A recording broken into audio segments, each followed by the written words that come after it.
Paulo e Estevão, capítulo 10. No caminho de Damasco.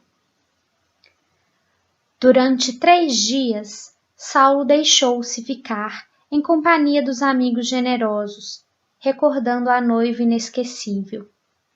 Profundamente abatido, procurava remédio para as mágoas íntimas na contemplação da paisagem que Abigail tanto amara.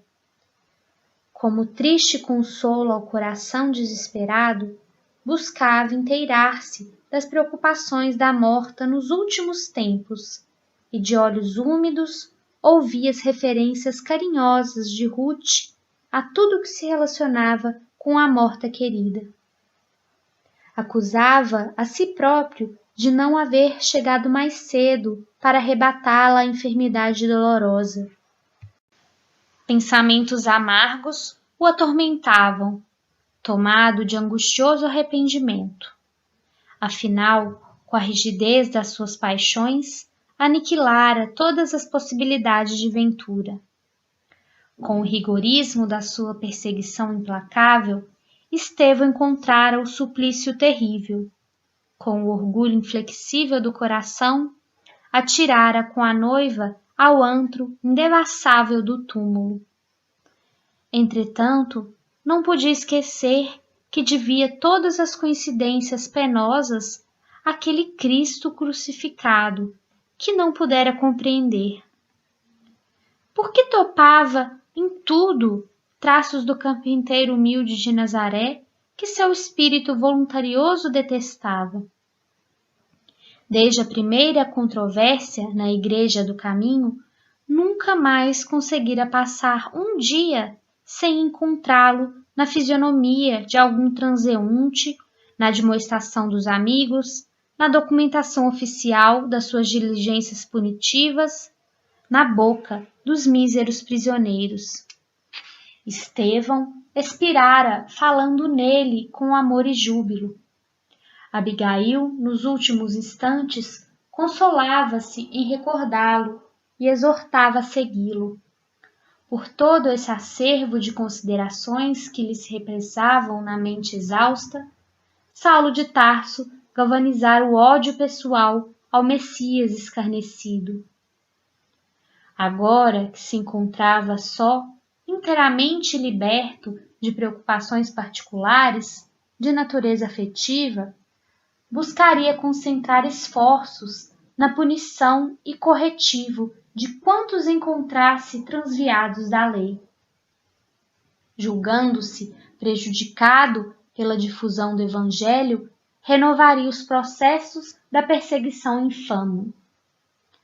Sem outras esperanças, sem novos ideais, já que lhe faltavam os fundamentos para constituir um lar, entregar-se-ia de corpo e alma à defesa da lei de Moisés, preservando a fé e a tranquilidade dos compatrícios. Na véspera do seu regresso a Jerusalém, vamos encontrar o jovem doutor em conversa particular com Zacarias, que procurava ouvi-lo atentamente.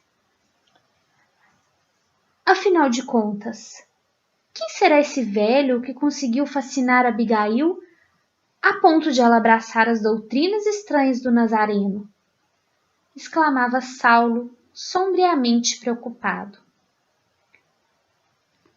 Ora, é um desses miseráveis eremitas que se entregam comumente a longas meditações no deserto, zelando o patrimônio espiritual da pupila que Deus me confiou.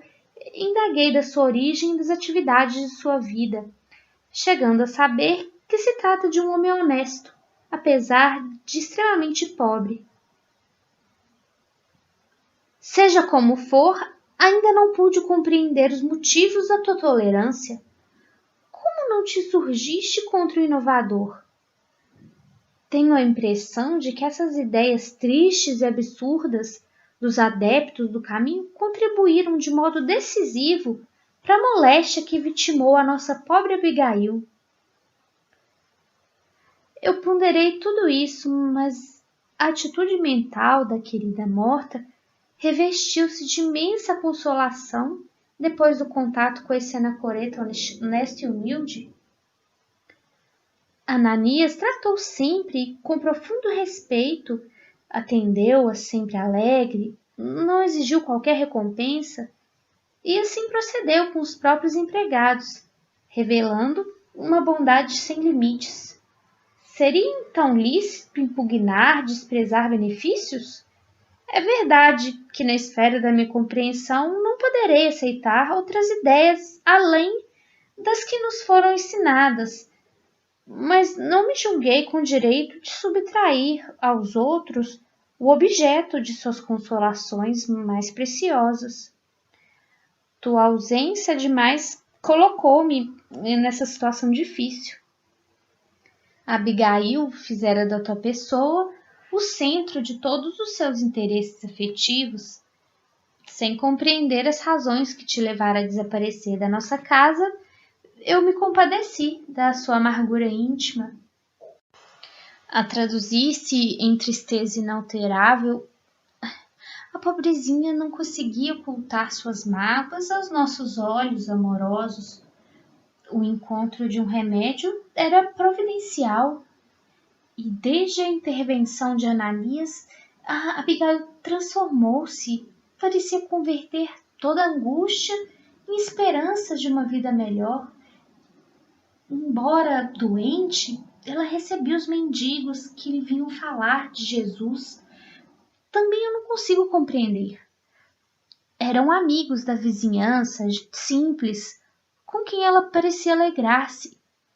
Observando o mal irremediável que a consumia, eu e a Ruth acompanhávamos tudo isso enternecidamente. Como não proceder assim, se estava em jogo a paz espiritual de uma filha dileta nos derradeiros dias de sua vida? É possível que ainda não consigas entender o sentido da minha conduta, mas em sã consciência estou justificado, porquanto eu sei que eu cumpri meu dever, não lhe embargando os recursos que julgou necessários à sua consolação. Saulo ouvia-o admirado. A serenidade e a ponderação de Zacarias infirmavam-lhe os gestos mais fortes de reprimenda e severidade.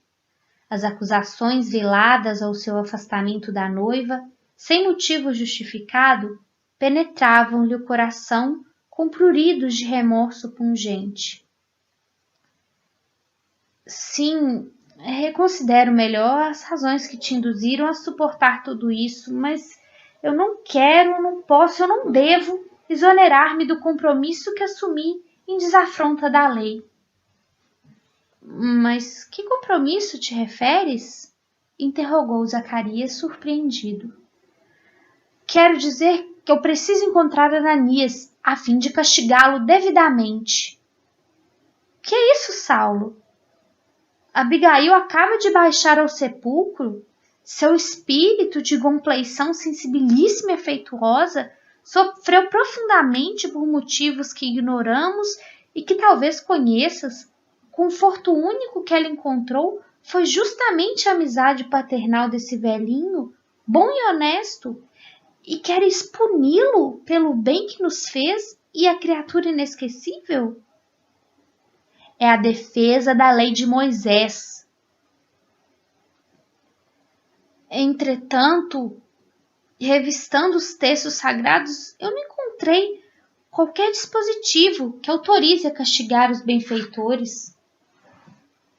O doutor da lei esboçou um gesto de contrariedade em face da observação justa, mas valendo-se da sua hermenêutica, considerou com sagacidade. Contudo, uma coisa é estudar a lei e a outra é defender a lei. Na tarefa superior em que me encontro, sou obrigado a examinar se o bem não oculta o mal que condenamos. Aí reside a nossa divergência. Eu tenho de punir os transviados como necessitas podar as árvores da sua chácara. Fez-se prolongado silêncio. Absortos em profunda meditação, separados mental e intimamente, foi Saulo quem retomou a palavra perguntando: Desde quando Ananias se ausentou destas paragens? Há mais de 2 meses. E chegastes a conhecer o rumo que tomou? Abigail disse-me que ele fora chamado a Jerusalém a fim de confortar os doentes dos bairros pobres, dada a situação difícil que por lá se criara com a perseguição. Pois a sua nefasta influência será igualmente julgada pelas forças da nossa vigilância. Regressando à cidade amanhã, como pretendo, eu procurarei localizar-lhe o paradeiro. Ananias não dementará outras cabeças. Jamais chegou a pensar na reação que provocou em minha alma, embora não nos conheçamos pessoalmente. Zacarias não conseguiu dissimular o seu desgosto e sentenciou: na simplicidade da minha vida rural, eu não posso atinar com a razão das lutas religiosas de Jerusalém, mas, enfim, trata-se de problemas inerentes aos teus místeres profissionais e não devo intrometer-me nas providências que mais convenham. Saulo deixou-se ficar longo tempo pensativo, para, em seguida, imprimir novos rumos à conversação. No dia seguinte, muito consternado, regressou à cidade, ansioso por encher o vácuo do coração, perdido no labirinto das horas vagas. A ninguém revelou a grande amargura que lhe ia na alma. Fechando-se em mutismo absoluto, retomou as funções religiosas, de semblante carregado. Ao sol claro da manhã alta, vamos encontrá-lo no sinédrio, interrogando um auxiliar de serviço com vivacidade. Isaac, cumpriste minhas ordens para os informes desejados? Sim, senhor, encontrei entre os prisioneiros um rapaz que conhece o velho Ananias. Muito bem. E onde mora o tal Ananias? Lá ele não quis dizer, apesar de muito que eu insisti. Ele alegou que não sabia. Entretanto, é possível que esteja mentindo. Esses homens são capazes de tudo. Providencia já para que ele aqui compareça quanto antes. Eu saberei como arrancar-lhe a verdade. Como quem já conhecia as decisões irrevogáveis, Isaac obedeceu com humildade. Daí a 1 hora mais ou menos, 2 soldados penetravam no gabinete, acompanhando um rapaz de fisionomia miserável. Sem trair qualquer comoção, Saulo de Tarso mandou que se recolhessem à sala de punições, onde iria ter com o prisioneiro dentro de alguns minutos. Terminada a escrituração de alguns papiros, dirigiu-se resoluto ao salão dos castigos. Alinhavam-se ali os instrumentos odiosos e execráveis das perseguições político-religiosas que envenenavam Jerusalém nos embates da época. Depois de sentar-se enfaticamente, o moço de Tarso inquiriu o mísero encarcerado com aspereza. Teu nome? Matatias Johanna.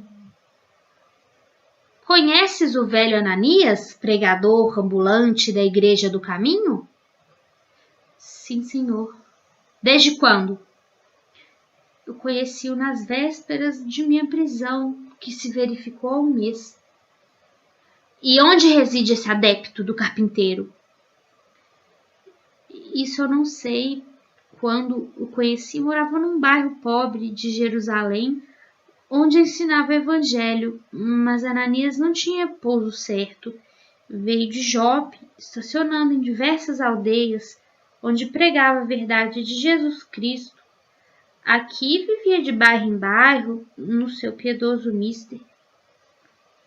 O moço tarsense não prestou atenção naquela atitude de profunda humildade e, franzindo o sobrolho, acrescentou ameaçadoramente. Achas que pode mentir a um doutor da lei? Senhor, eu juro, dizia o jovem ansiosamente. Saulo não se dignou fixar-lhe o gesto suplicante. Dirigindo-se a um dos guardas, exclamou impassível: Júlio, não temos tempo a perder.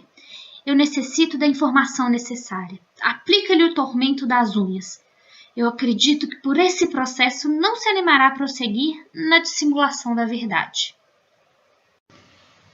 A ordem foi logo cumprida. Aguçadas pontas de ferro foram tiradas de um grande armário cheio de pó. Em poucos instantes, Júlio e o companheiro, depois de amarrarem o pobre rapaz num tronco rústico, aplicavam-lhe os instrumentos pontiagudos na ponta dos dedos, provocando-lhe gritos lacinantes. O jovem prisioneiro clamava em vão suas dores atrozes. Os verdugos ouviam-no com indiferença. Quando o sangue começou a gotejar da unha arrancada violentamente, a vítima bradou, em altas vozes: Por piedade, eu confessarei tudo, direi onde ele está, tende compaixão de mim. Saulo ordenou sustassem as punições por momentos, a fim de ouvir as novas declarações.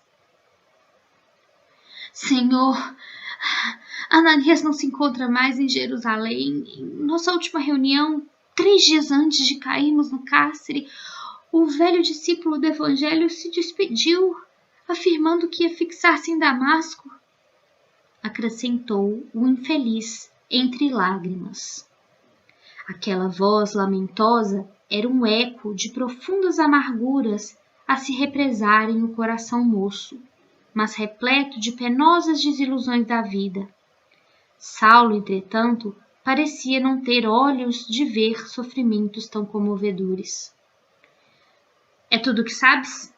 Perguntou secamente. — Juro, tornou o rapaz humildemente. Diante daquela afirmação categórica, transparente no olhar sincero e na inflexão da voz comovente e triste, o doutor da lei deu-se por satisfeito, mandando recolher o prisioneiro ao calabouço. Daí a 2 dias, um moço tarsense convocava uma reunião no Sinédrio, a qual atribuía singular importância. Os colegas acorreram ao chamado sem exceção. Abertos os trabalhos, o doutor de Tarso esclareceu o motivo da convocação.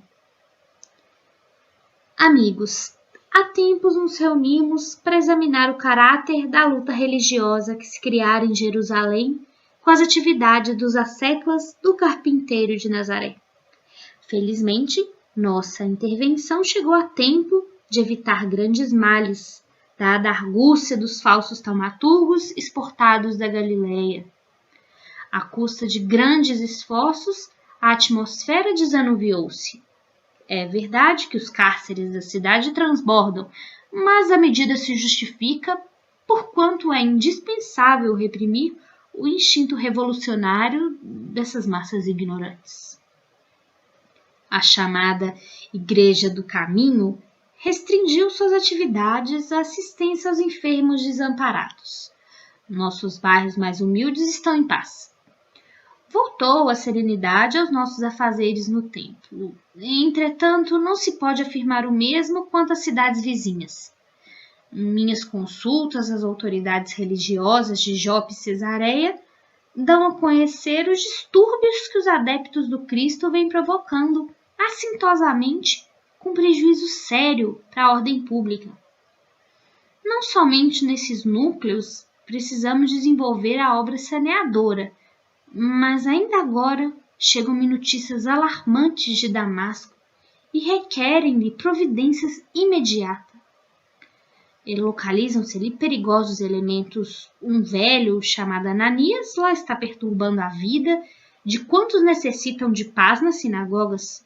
E não é justo que o mais alto tribunal da raça se desinteresse das coletividades israelitas noutros setores. Eu proponho, então, estendermos o benefício dessa campanha a outras cidades. Para esse fim, ofereço todos os meus préstimos pessoais, sem ônus, para a casa que servimos. Basta-me-á tão só um necessário documento de habilitação. a fim de acionar todos os recursos que me pareçam acertados, inclusive o da própria pena de morte, quando a julgue necessário e oportuno. A proposta de Saulo foi recebida com demonstrações de simpatia. Houve mesmo quem chegasse a propor um voto especial de louvor ao seu zelo vigilante, com aplausos unânimes de reduzida assembleia. Faltava ao cenáculo a ponderação de um Gamaliel, e o sumo sacerdote, compelido pela aprovação geral, não hesitou em conceder as cartas indispensáveis com ampla autorização para agir discricionariamente. Os presentes abraçaram o jovem rabino com muitos ecômenos, o seu espírito arguto e enérgico. Francamente, aquela mentalidade moça e vigorosa constituía auspicioso penhor de um futuro maior, com a emancipação política de Israel. Alvo das referências lisonjeiras e estimuladoras dos amigos, Saulo de Tarso aguçava o orgulho da sua raça, esperançoso nos dias do porvir. Verdade é que sofria amargamente com a derrocada dos sonhos da juventude, mas empregaria a saudade da existência das lutas que reputava sagradas ao serviço de Deus. De posse das cartas de habilitação para agir convenientemente em cooperação com as sinagogas de Damasco, aceitou a companhia de 3 varões respeitáveis que se ofereceram a acompanhá-lo na qualidade de servidores muito amigos. Ao fim de 3 dias, a pequena caravana se deslocou de Jerusalém para a extensa planície da Síria. Na véspera da chegada, quase a termo da viagem difícil e penosa, o moço tercense sentia agravarem-se as recordações amargas que lhe se assomavam constantes. Forças secretas impunham-lhe profundas interrogações. Passava em revista os primeiros sonhos da juventude. Sua alma desdobrava-se em perguntas atrozes. Desde a adolescência, que encarecia a paz interior, tinha sede de estabilidade para realizar a sua carreira. Onde encontrar aquela serenidade que tão cedo fora objeto das suas cogitações mais íntimas? Os mestres de Israel preconizavam para isso a observância integral da lei. Mais que tudo, havia ele guardado os seus princípios. Desde os impulsos iniciais da juventude, abominava o pecado. Consagrara-se ao ideal de servir a Deus com todas as suas forças. Não hesitara na execução de tudo o que considerava dever antes das ações mais violentas e rudes. Se era incontestável que tinha inúmeros admiradores e amigos, tinha igualmente poderosos adversários, graças ao seu caráter inflexível no cumprimento das obrigações que considerava sagradas. Onde, então, a paz espiritual que tanto almejava nos esforços comuns? Por mais energias que despendesse, via-se como um laboratório de inquietações dolorosas e profundas. Sua vida assinalava-se por ideias poderosas, mas no seu íntimo lutava com antagonismos irreconciliáveis. As noções da lei de Moisés pareciam não lhe bastar a sede devoradora. Os enigmas do destino empolgavam-lhe a mente. O mistério da dor e do destino diferenciais crivava-o de enigmas insolúveis e sombrias interrogações. Entretanto, aqueles adeptos do carpinteiro crucificado ostentavam uma serenidade desconhecida. A alegação de ignorância dos problemas mais graves da vida não prevalecia no caso, pois Estevão era uma inteligência poderosa e mostrara ao morrer uma paz impressionante, acompanhada de valores espirituais que o infundiam assombroso. Por mais que os companheiros lhe chamassem atenção para os primeiros quadros de Damasco, que se desenhavam ao longe, Saulo não conseguia forrar-se ao solilóquio sombrio. Parecia não ver os camelos resignados que se arrastavam pesadamente sob o sol de brasas a pino do meio-dia. Embalde foi convidado à refeição. Detendo-se por minutos num pequeno oásis delicioso, esperou que terminasse o leve repasto dos companheiros e prosseguiu na marcha, absorvido pela intensidade dos pensamentos íntimos. Ele próprio não saberia explicar o que se passava. Suas reminiscências atingiam os períodos da primeira infância. Todo o seu passado laborioso aclarava-se nitidamente naquele exame introspectivo. Dentre todas as figuras familiares, a lembrança de Estevão e de Abigail destacava-se, como a solicitá-lo para mais fortes interrogações.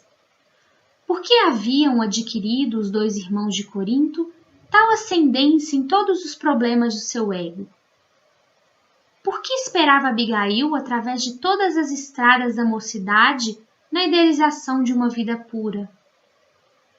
Recordava os amigos mais eminentes e em nenhum deles encontrou qualidades morais semelhantes às daquele jovem pregador do caminho que afrontara a sua autoridade político-religiosa diante de Jerusalém em peso, desdenhando a humilhação e a morte, para morrer depois, abençoando-lhes as resoluções iníquas e implacáveis. Que força os unira nos labirintos do mundo para que seu coração nunca mais os esquecesse? A verdade dolorosa é que se encontrava sem paz interior, não obstante a conquista e gozo de todas as prerrogativas e privilégios entre os vultos mais destacados da sua raça. Enfileirava no pensamento as jovens que havia conhecido no transcurso da vida, as afeiçoadas da infância, e em nenhuma podia encontrar as mesmas características de Abigail, que lhe adivinhava os mais recônditos desejos. Atormentado pelas indagações profundas que lhe se assoberbavam, pareceu despertar de um grande pesadelo. Devia ser meio-dia. Muito distante ainda, a paisagem de Damasco apresentava os seus contornos.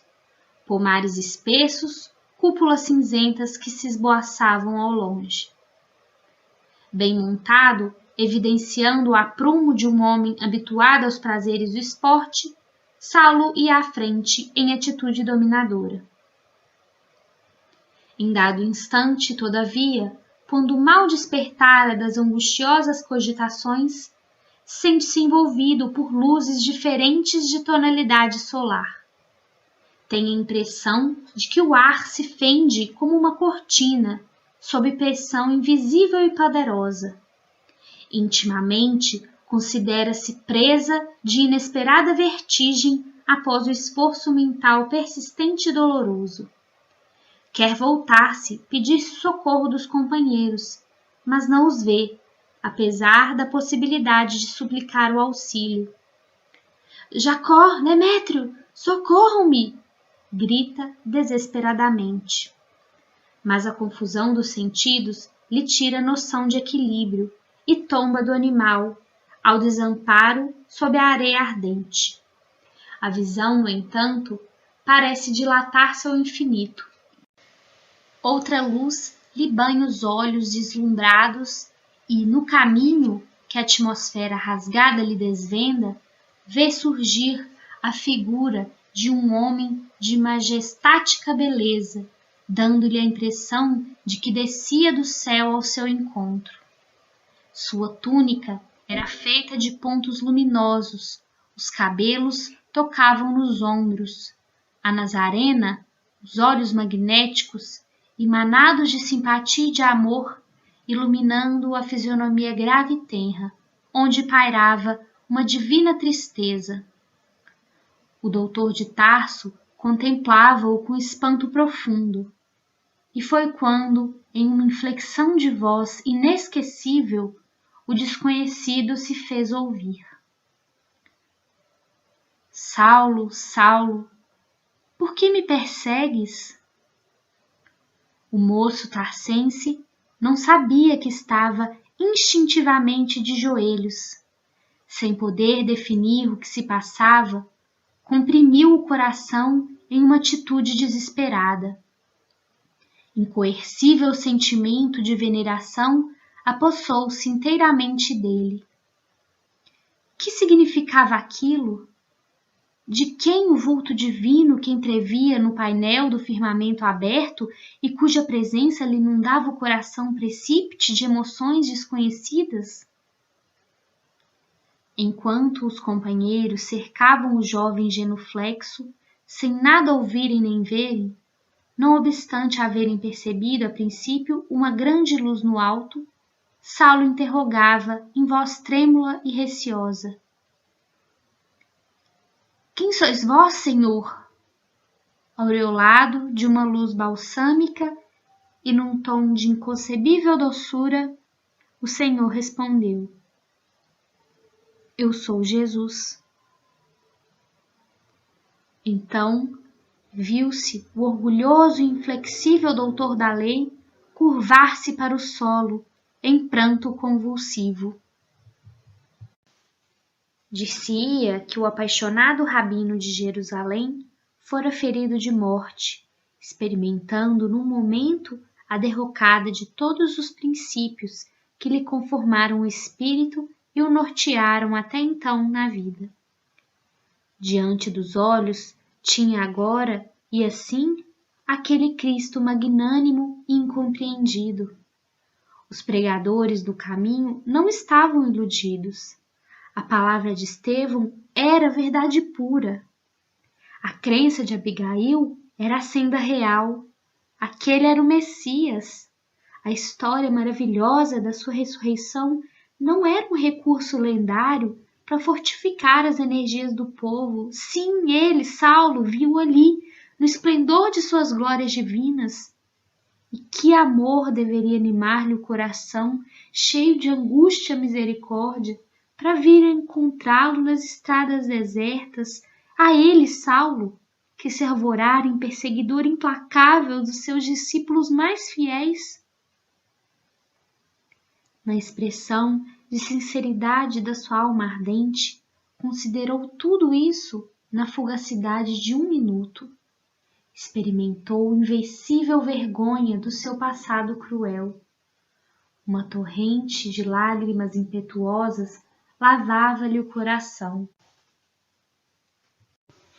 Quis falar, penitenciar-se, clamar suas infindas desilusões, protestar fidelidade e dedicação ao Messias de Nazaré, mas a contrição sincera do espírito arrependido e dilacerado embargava-lhe a voz. Foi quando notou que Jesus se aproximava e, contemplando-o carinhosamente, o mestre tocou-lhe os ombros com ternura, dizendo com inflexão paternal: Não recalcitres contra os aguilhões. Saulo compreendeu. Desde o primeiro encontro com Estevão, forças profundas o compeliam a cada momento e em qualquer parte a meditação dos novos ensinamentos. O Cristo chamara-o por todos os meios e de todos os modos. Sem que pudessem entender a grandeza divina daquele instante, os companheiros de viagem viram-no chorar mais copiosamente. O moço de Tarso soluçava. Ante a expressão doce e persuasiva do Messias Nazareno, considerava o tempo perdido em caminhos escabrosos e ingratos. Doravante, necessitava reformar o patrimônio dos pensamentos mais íntimos. A visão de Jesus ressuscitado aos seus olhos mortais renovava-lhe integralmente as concepções religiosas. Certo, o Salvador apiedara-se do seu coração leal e sincero, consagrado ao serviço da lei, e descera da sua glória, estendendo-lhe as mãos divinas.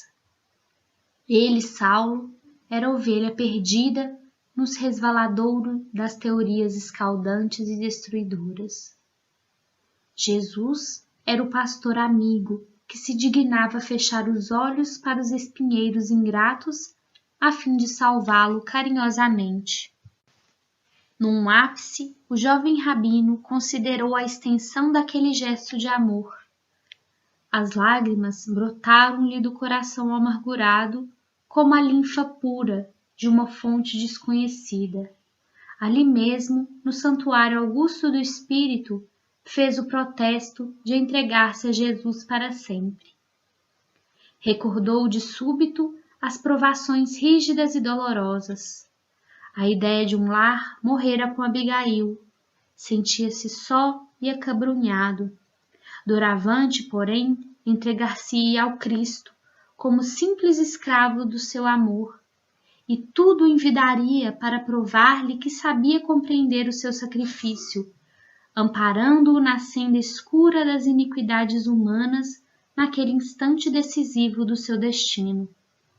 Banhado em pranto, como nunca lhe acontecera na vida, fez ali mesmo, sob o olhar assombrado dos companheiros e ao calor escaldante do meio-dia, a sua primeira profissão de fé. Senhor, que quereis que eu faça? Aquela alma resoluta, mesmo no transe de uma capitulação incondicional, humilhada e ferida em seus princípios mais estimáveis, dava mostras de sua nobreza e lealdade. Encontrando a revelação maior em face do amor que Jesus lhe demonstrava solícito, Saulo de Tarso não escolhe tarefas para servi-lo, na renovação de seus esforços de homem. Entregando-se-lhe de alma e corpo, como se fora ínfimo servo, interroga com humildade o que desejava o mestre da sua cooperação. Foi aí que Jesus, contemplando-o mais amorosamente e dando-lhe a entender a necessidade de os homens se harmonizarem no trabalho comum da edificação de todos, no amor universal em seu nome, esclareceu generosamente. Levanta-te, Saulo, entra na cidade e lá te será dito o que te convém fazer. Então, o moço tarsense não mais percebeu o vulto amorável, guardando a impressão de estar mergulhado num mar de sombras. Prosternado, continuava chorando, causando piedade aos companheiros. Esfregou os olhos como se desejasse rasgar o véu que lhe obscurecia a vista, mas só conseguia tatear no seio das trevas densas. Aos poucos, começou a perceber a presença dos amigos, que pareciam comentar a situação. Afinal, Jacó, o que faremos agora? Dizia um deles, evidenciando grande preocupação. Acho bom enviarmos Jonas a Damasco requisitando providências imediatas, respondia o interpelado. Mas que se teria passado? Perguntava o velho respeitável que respondia por Jonas. Eu não sei bem, a princípio notei intensa luz nos céus e logo em seguida ouvi que ele pedia socorro. Nem tive tempo de atender, porque no mesmo instante ele caiu do animal sem poder esperar qualquer recurso. Esclarecia Jacó impressionado. O que me preocupa é esse diálogo com as sombras. Com quem conversará ele? Se lhe escutamos a voz e não vemos ninguém, o que se passará aqui nesta hora sem que possamos compreender? Ponderava Demétrio. Mas não percebes que o chefe está em delírio? As grandes viagens com o sol causticante costumam abater as organizações mais resistentes. Além disso, como vimos, desde a manhã ele parece acabrunhado e doente. Não se alimentou, enfraqueceu-se com o esforço destes dias tão longos que vimos atravessando desde Jerusalém com grande sacrifício. A meu ver, trata-se de um desses casos de febres que atacam repentinamente no deserto, concluía, abanando a cabeça entristecido. O velho Jonas, no entanto, de olhos arregalados, fixava o rabino soluçante com grande admiração. Depois de ouvir a opinião dos companheiros, falou receoso, como se temesse ofender alguma entidade desconhecida. Eu tenho grande experiência dessas marchas com sol a pino. Gastei a mocidade conduzindo camelos através dos desertos da Arábia, mas eu nunca vi um doente nesses lugares com essas características. A febre dos que caem extenuados no caminho não se manifesta com delírio e com lágrimas. O enfermo cai abatido, sem reações. Aqui, porém, observamos o patrão como se estivesse a conversar com um homem invisível para nós. Reluto em aceitar essa hipótese, mas estou desconfiado de que em tudo isso haja sinal dos sortilégios do caminho. Os seguidores do carpinteiro sabem processos mágicos que estamos longe de compreender. Não ignoramos que o doutor se consagrou à tarefa de persegui-los onde se encontrem. Quem sabe se planejaram contra ele alguma vingança cruel? Ofereci-me para vir a Damasco a fim de fugir dos meus parentes que parecem seduzidos por essas doutrinas novas. Onde já se viu curar a cegueira de alguém com a simples imposição das mãos? Entretanto, meu irmão curou-se com o famoso Simão Pedro. Só a feitiçaria, a meu ver, esclarecerá essas coisas. Vendo tantos fatos misteriosos em minha própria casa, tive medo de Satanás e fugi. Recolhido em si próprio, surpreendido no meio das trevas densas que o envolviam, Saulo escutou os comentários dos amigos, experimentando grande abatimento, como se voltasse exausto e cego de uma imensa derrota. Limpando as lágrimas, chamou um deles com profunda humildade. Acudiram todos solicitadamente. O que aconteceu? Perguntou Jacó, preocupado e ansioso. Estamos aflitos por vossa causa e estáis doente, senhor. Providenciaremos o que julgardes necessário. Saulo fez um gesto triste e acrescentou: Estou cego. Mas que foi? Eu vi Jesus Nazareno, disse contrito, inteiramente modificado. Jonas fez um sinal significativo, como afirmar aos companheiros que tinha razão, entreolhando-se-lhe todos muito admirados. Entenderam de modo instintivo que o jovem rabino se havia perturbado. Jacó, que era pessoa de sua intimidade, tomou a iniciativa das primeiras providências e acentuou: Senhor, lamentamos vossa enfermidade. Precisamos resolver quanto ao destino da caravana. O doutor de Tarso, entretanto, revelando uma humildade que jamais se coadunara com seu feitio dominador, deixou cair uma lágrima e respondeu com profunda tristeza: Jacó, não te preocupes comigo. Relativamente ao que me cumpre fazer, preciso chegar a Damasco sem demora. Quanto a vocês... E a voz, reticenciosa, quebrantara-se dolorosamente, como premida de grande angústia, para concluir em tom amargo. Façam como quiserem, pois até agora vocês eram meus servos, mas de hora em diante eu também sou escravo. Não mais me pertenço a mim mesmo. Ante aquela voz humilde e triste, Jacó começou a chorar. Tinha plena convicção de que Saulo enlouquecera. Chamou os dois companheiros à parte e explicou: Vocês voltarão para Jerusalém com a triste nova, enquanto me dirigirei à cidade próxima com o doutor a providenciar da melhor forma. Revaluei aos seus amigos e buscaremos o socorro de algum médico. Noto-o extremamente perturbado.